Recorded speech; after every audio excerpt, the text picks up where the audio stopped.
Welcome back to Car Mechanic Simulator 2021.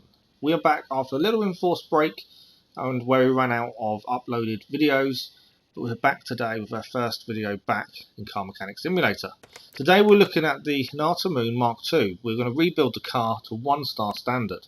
Now, the Hinata Moon MK2 was the first ever car we rebuilt, but at that point we couldn't actually fix the steering on the wheels, the wheel calibration. So because of that, we kept steering to the left. I'm expecting big things when it comes to lap time compared to the previous version of this car we did. Now, we bought this car from the auction. It cost us £7,748. Not too bad. It has an i4 DHC turbocharged engine, and we'll see what happens during the rebuild. Now, obviously we have to 1-star things. It's going to take a bit of time. I've managed to cut out all the unnecessary stuff. We've sped up parts as we always have been. Let us know in the comments if you think there's too much that's sped up. But we'll start as we mean to go on. Oil out. And if anything, I'm just glad to be back. I'm glad to be doing Car Mechanic Simulator again. Glad to get the videos back online for you guys. That's the important thing. So the oil is out. We now need to take off the gearbox. Let's have a look. As you can see, the car's not in the best condition. We did buy this from the auction, like I said. So the price we got it for was really good, considering. So we're kind of happy with the condition, to be fair. I was trying to think of the words there, but yeah, we're happy with the condition. It's going to take a little bit of money to get back to working order, but it's not that big of a job. There isn't many parts of the engine remaining by the looks of it. That's going to be an issue. But that is all the connections out. Doesn't look like there's any exhaust to worry about. Gearbox is off. It's a front-wheel drive car, as you can tell from the gearbox. There we go. So, engine crane over. Time to bring the engine out. And there we go. Okay, let's go and put it into our workshop and let's have a look at this and see what we actually are working with. As I say, it doesn't look like there's much there, which is a little bit concerning. Yeah, it doesn't look like there's much. We'll take the gearbox stuff off first, and then we'll go from there. Probably a bit less than even I expected, to be honest. There we go. A flywheel off. Okay. Crankshaft comes straight off, so there's no pistons in it, and that is it. And there isn't much else. Right, we've been off, we've fixed everything, we've 1-starred everything, we've replaced parts that didn't exist. Now we're going to rebuild, and as usual, we're going to speed through this part, but at a slower speed so you guys can still see what we did.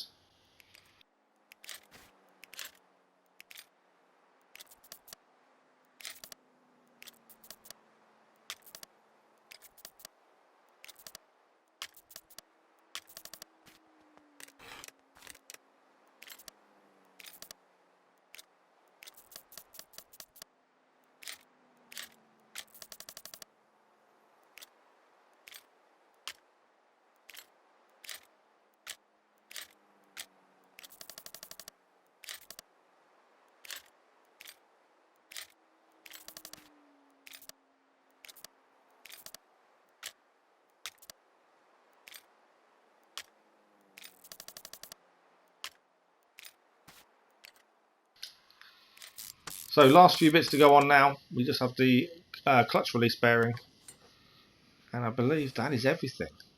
It's not bad for a small little engine. It now has all the parts it needs to actually work.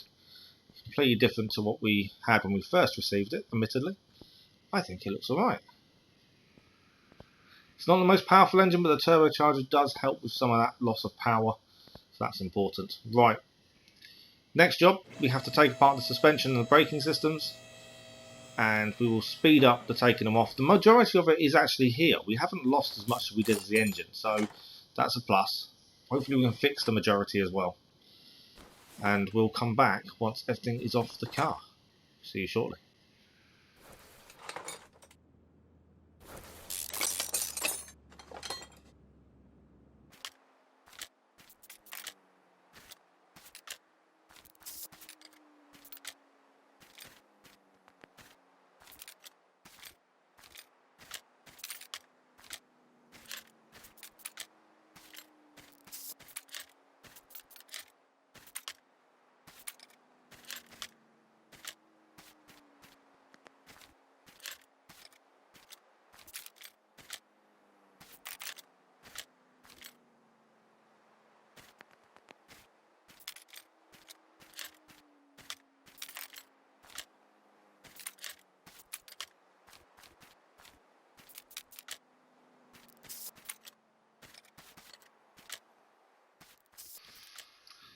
So the last few parts now, the front steering knuckle, the last thing to come off, and that is everything done. So what we need to do is we need to go and fix everything, replace the parts we haven't got, and 1-star every item as well. And we're back. We have 1-starred every item. We're going to rebuild the suspension and braking systems. We'll speed through this as we put it all back on the car, but at a decent speed so you can see what we did. And we'll see you shortly.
I'm doing well. A lot of it's done. So we just need the right drive axle, and we haven't got it. I was always bound to make mistakes. I've tried really hard to make the least amount of mistakes possible in this rebuild, just to save time, mainly because you have to go from 1-star every part, you forget. And I forgot one. The front drive axle. That's annoying. So we're going to have to quickly go off 1-star the part, and then we'll come back, put it on the car. If you haven't seen how you start parts before, this is it. We've just got to find it in the array of other items we already have. There we go. That is done. Now when I do these rebuilds, the 1-stars, we haven't done many so far, we actually build the car, take it all apart, and then start it all off and rebuild it for you guys. We end up doing everything twice, only because that way we can try and make sure we don't miss anything. Unlike what just happened there. I don't know how I managed to miss that, but I did. So, front right back on, we can now look at the exhaust. Let's deal with the... we don't have that part. So that's another part I've missed. Catalytic converter has been upgraded to 1-star, and the middle muffler. And we can do the exhaust pipe. There. There's one more to go, the rear muffler. There we go, 1-star as well. So we have missed something else there, which is a little bit annoying. We are going to need to go on 1-star this up too. Yeah, this is why I do everything twice when I do star vehicles, just because it just saves time. But I've obviously made some errors somewhere along the line. There we are. We're not doing too badly on scrap. I was worried that we may get through it all. We didn't have a massive amount to start with, but it's not been too bad. Pleasantly surprised so far. And there we go. So that should be everything now underneath the car done. The gearbox is reattached. Wheels are on. I think that's all done. So the next big thing is the rest of the engine bay. You saw the engine go back in, obviously gearbox. What else do we need? Starter motor. We don't have one of those either.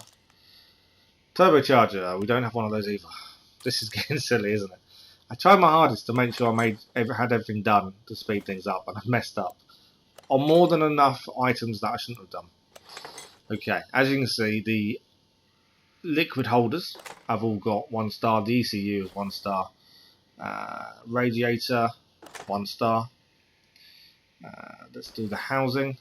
I've tried to get a decent view on the housing. It backfired massively there. It's because the cooling is so close. There we go. That's all back in. That doesn't like it's gone in. Okay. Let's have a look at that in a sec. I think that's the air filter that's the problem. So we one-starred all the relays and all the fuses, including the fuse box itself, as always. When we do a one-star build, if you haven't seen one before, we do everything. Bodywork can't be starred up, but the internal stuff of the car can. It doesn't really matter whether we do or not. It doesn't affect anything. And as the starring up does tell you, it doesn't affect performance. Although we have seen marginal gains occasionally. It could just be down to me getting better at driving, I suppose. But there we go. Right, last part in. Cover on, as you can see, another star.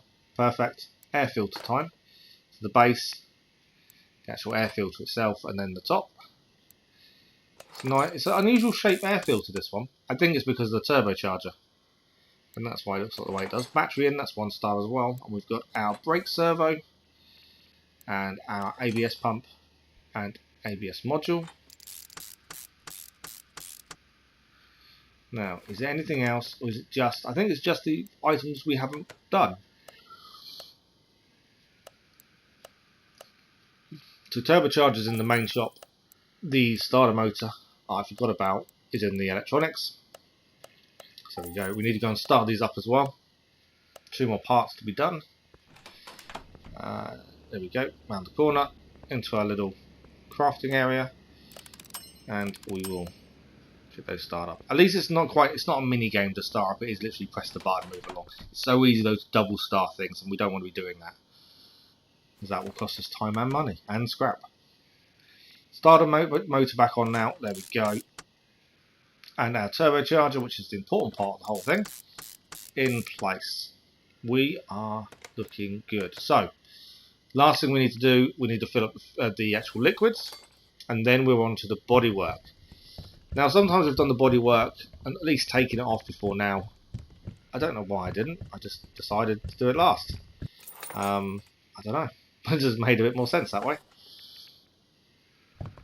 But the car is looking very new and shiny underneath, and that's the important part. It's not a bad looking car, to be honest. It's just, well, we'll see in the lap time how it goes, but it's just, I don't know, there's something about it I'm not a massive fan of. Maybe the small engine could be the issue. But the oil going in now, and then the brake servo.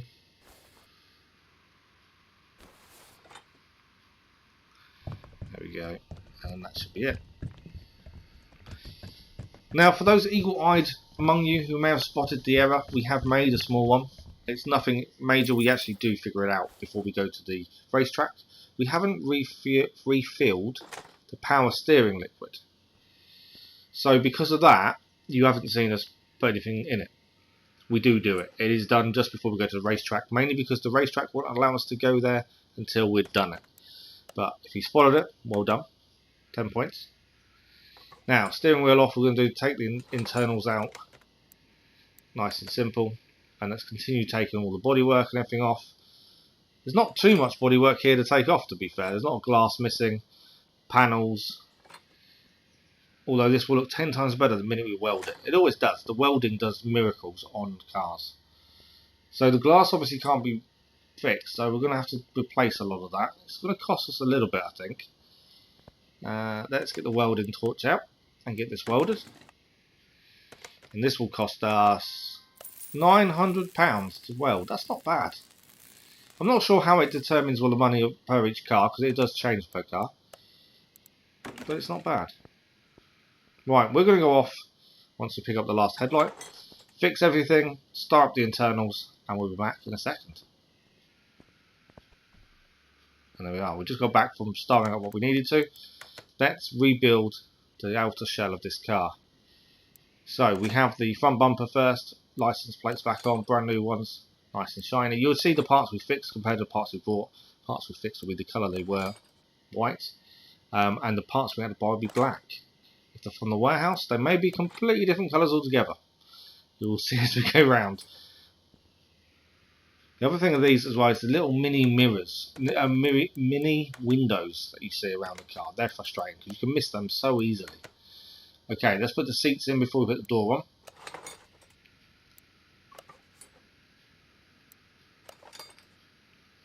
As you can see, we did start these up. It doesn't matter. We use more scrap, obviously, but other than that, it's not a big deal. It's not going to change anything, I don't think.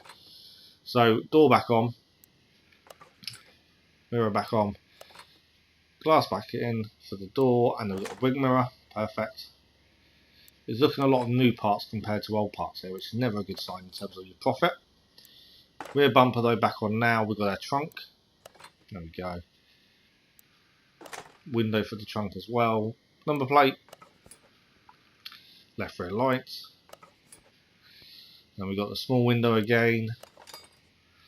And the left door. Brand new one as well. Glass for the door. We've got our side mirror. There's a little mini patch of glass here that's so easily missed. There we go.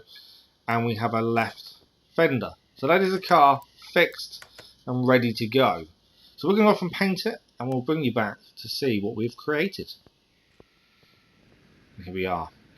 I'm kind of trying to keep in with the theme of the car.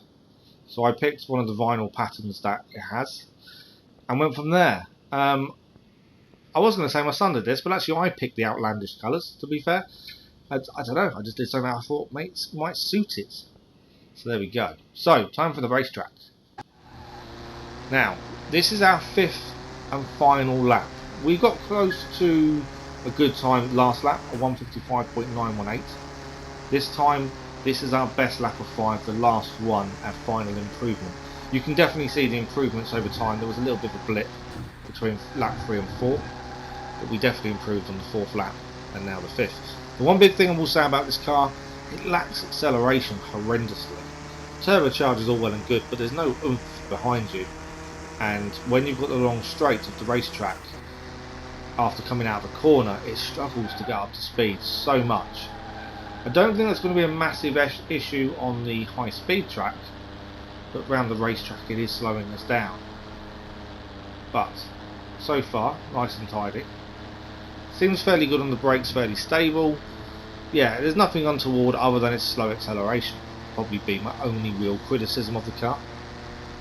And for a fairly new car, 2009, I would expect this to be a decent time. Although we are finding the older cars generally put in better times, but then they have got V8s in them. That could be the issue. Brute power they're going to do better, I think, on the high speed, but around the track they shouldn't probably do that well. I think we'll find the more modern cars may come to the front. That's the thinking anyway. We'll see how that occurs over time. We are quite a few cars into this now, with a lot more still to go, with more coming even soon as well. So far though, nice and tidy. We're hitting all our braking points nicely, as we are coming to the last few corners of the lap. Not close enough to the left hand side there, could have been better. And again, missing the apexes, and this is what's going to slow us down a little bit. We're trying to beat the time of the 4th lap, and we are going to cross the line after the last corner. Preempted there. We're going to cross the line with a time of a 1:55.648. Marginally better than our 4th lap, but this is good enough for 6th place on the leaderboard, but it is just under 9 seconds quicker than the standard Hinata Moon. So not doing the steering and the wheels, not balancing them correctly before we did the first car we ever built, massively affected the time by 9 seconds. So if you haven't got the test path to do the wheels, get it, because you won't set competitive times on the lap. 9 seconds is a lot, and I wasn't expecting that kind of gain. I was expecting a gain, not to that degree. But top speed now, we are getting there. Again, I probably suffered a lot from acceleration. It was a bit slow off the line, a bit slow getting up to speed, so I'm not expecting miracles. And we are coming towards the end of the track now. We're about to hit 190 kilometers an hour. Yes, we've hit it. Can we go much more? Going to be close. 194, 195, 6, 7, 197 kilometers per hour, which is 122.41 miles per hour. That is the exact same time as a standard Hinata Moon Mark II. So no real change on the leaderboard in that kind of aspect. We didn't expect it to be different because the star parts don't increase performance. Generally top speed stays the same. Now, let's talk money. We spent Well, we bought the car for £7,748. We spent £21,456 fixing the car with a total cost of £29,204. We sold this for, or we will sell it for, £60,482. So that means we're going to make a profit of £31,278. That's a decent profit, to be honest. We also spent 2,261 scrap parts to upgrade everything to 1-star standard. So what have we learned? Well, the 1-star car is better than the 0-star car, mainly because we didn't calibrate the wheels enough. Other than that, there's no real difference, it just lacks acceleration. And that is it for today. If you're enjoying these episodes, don't forget to subscribe. A like on the episodes does really help. And we'll see you next time.